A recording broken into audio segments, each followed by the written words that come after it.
Good morning, students.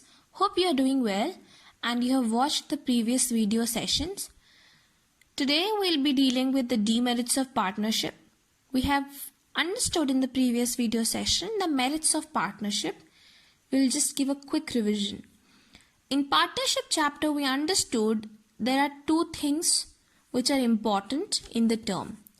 Partnership itself includes a word that is called partner. When it says partner, it means it will have definitely two or more than two people. Right? And I told you, this is a partner and this is again a partner. And both of these together becomes a partnership firm. Right? I told you in the first class. We also understood that there are various merits of partnership, in which we understood that one of the biggest demerit of sole proprietorship is removed in the partnership form of business, and the biggest demerit that we told was the capital accumulation. We understood that in sole proprietorship there is single person who is owning, controlling, managing and financing the business. So it's difficult for him to accumulate a huge amount of money. But in case of partnership, because there are more than one people, the accumulation, I hope you understand the meaning of accumulation, the contribution of the capital. I have told you capital is the initial amount of money that is invested in a business. So the capital will be much more as compared to the sole proprietorship business, right? Just go through the merits. We have understood it in a very proper manner. See, it's very important, before understanding the advantages and disadvantages of something, you need to understand what is that particular thing. Like in this case, you need to understand your partnership hota kya hai, what is this, and how is it different from sole proprietorship. You will be easily able to differentiate, make advantages, disadvantages, everything, any kind of question if it is asked to you, you can easily answer it, right? Let's move on to the demerits. We know that everything in this world has its own advantages and its own disadvantages.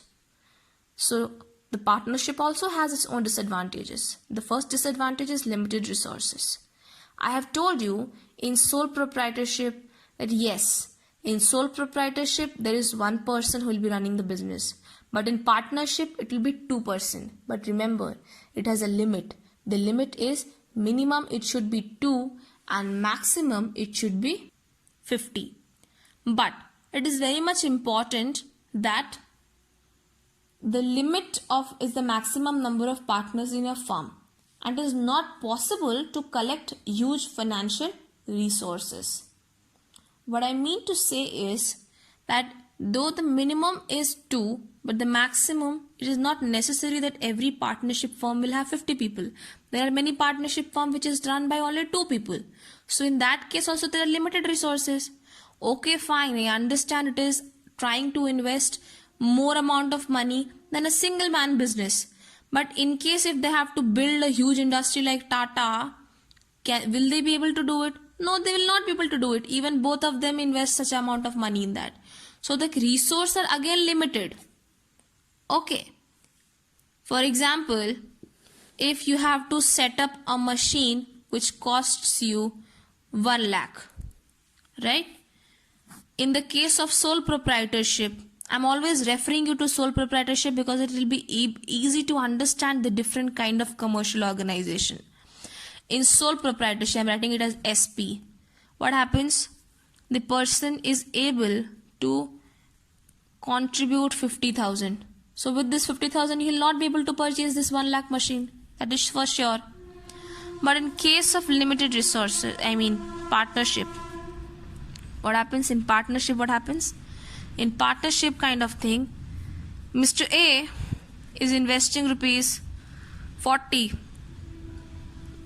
and Mr. B is investing rupees 30.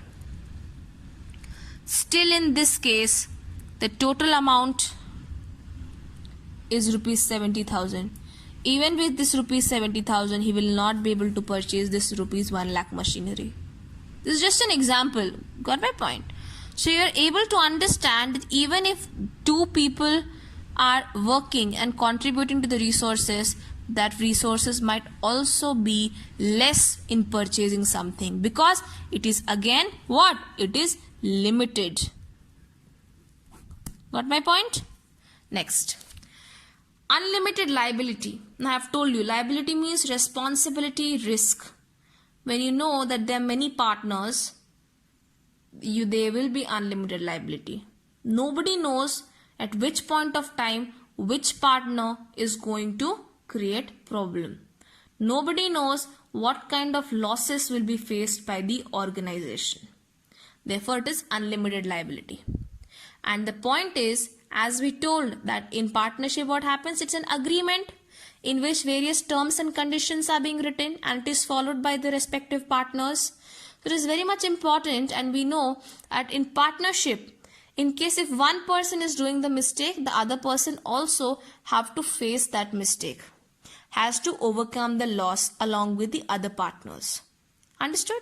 Next is uncertain life. Uncertain means something that is not certain. Certain means fixed. Uncertain life, what I mean to say is, the uncertain life of what? Uncertain life of this firm, of this organization. What happens usually?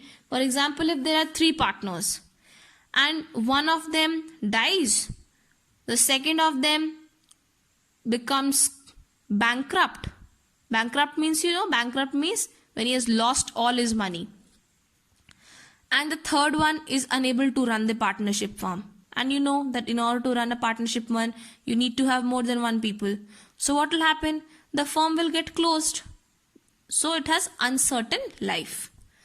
Nobody knows at which point of time what will happen to the firm, and it might be closed. Next is conflict.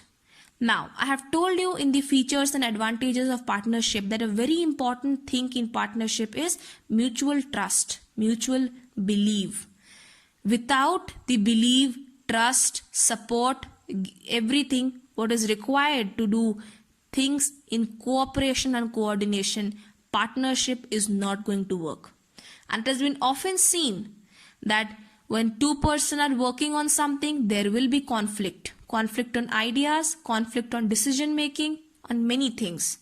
And it's a big demerit, disadvantage of partnership, because the partners might enter into a conflict, might have a fight, and that will be affecting the partnership firm. For example, if the partnership firm feels that let's purchase one machine that will be making pen, okay? What happens? Mr. A says, no, will not purchase any machine which will make pen. We will purchase it from somebody else and then we will sell it in profit to a customer. Mr. B says, no, the amount of money that we'll be earning out of the machines and manufacturing it by our own, it will be much more as compared to the profit earned from purchasing it from the wholesaler and selling it to the customer. Mr. C says that, okay, let's drop the idea of pen, let's take up the idea of manufacturing bread. So getting my point, there are many ideas, there are many conflicts, and it's very difficult to understand the partnership firm and how should it run in a proper way. Next is risk of implied agency. I've told you many a times, implied agency means when because of one person, the other person are also held responsible. For example, in partnership, it has often been seen that if there are 3 people, for example, 3 people who are running a partnership firm, there is Mr. A, Mr. B and Mr. C. In case if Mr. B A had taken a loan from bank, just an example, okay, he has taken a loan from bank and he is unable to pay. Okay, he's unable to pay the loan to repay the loan to bank. Mr. B and C will also be held responsible. So if the Mr. A is not able to pay the amount to bank, Mr. B and Mr. C should see to it that they are paying it on behalf of Mr. A or whatever conditions they are mutually agreeing to. But what is important is the implied means because of the fault or mistake of one person, the other partners are also included in the responsibility, risk and liability of that person. Because one person did one kind of mistake, the other person are also responsible for that particular mistake, even if they were unaware of it. That is implied agency. Lack of public confidence. Now I have told you that in partnership kind of commercial organization, you need not follow any legal formalities. What I mean to say, when you are starting a partnership firm, it is not necessary that you have to go and get registered under some government legal rules and regulations. No. But yes, one more thing is that in partnership firm, it is not important for a partnership firm to tell its profit and loss to the other people. Right? So the public does not have confidence on this partnership firm. They believe that these people are established just to make money out of it. So this kind of partnership firm lacks public confidence, because public is not able to know what is its profit, what is its loss. And this partnership firm are not responsible to showcase their annual reports or showcase their amount of profit or loss that the organization has undergone, and therefore it lacks public confidence. Next is blocking of capital. Now for example, if there are 3 people again in a partnership firm and they have a joint account, bank mein hota hai na joint account, they have a joint savings account in which they know they entered into the agreement ki whenever they will start the partnership firm business, they are going to take out money from that fund, from that bank account. Now what happened? If there are 3 person again, A, B and C. A says, no, I'll not sign in that check. B says, I will sign it that check. C says, I will sign in that check. But because of one person, the capital gets blocked. The amount of money that was supposed to be spent for a specific purpose, that is blocked. It happens usually when a partner is wanting to draw capital from the firm and is not able to do. Because in this case, Mr. B and Mr. C knows that they have to purchase something, purchase a machine for the company, for the organization, and they need money.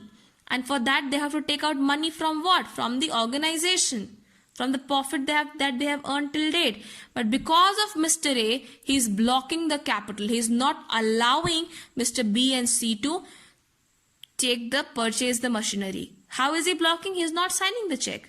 He is not signing in the documents where his signatures are important. Because they are partners, they have entered into agreement. So there are lots of things that need to be followed. So apart from its advantages, it has these disadvantages that I have discussed with you. You may go through the PDF sent to you of this chapter, and in case of any doubt that you have, you may ask on the WhatsApp number or the number that is given in the group. Thank you. Yes, and once more, the homework, which is very much important. I hope you are writing your homeworks properly. It's very important that you write on homework on a daily basis, or else you'll have a lot of load later on. The homework for today is you need to write 5 demerits of partnership and you need to explain it.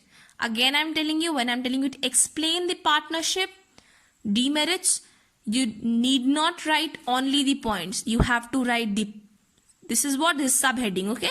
You write the subheading, put a colon or a dash, give 2-liner or 3-liner description of this limited resource. What do you mean by it? And how is it a disadvantage of partnership?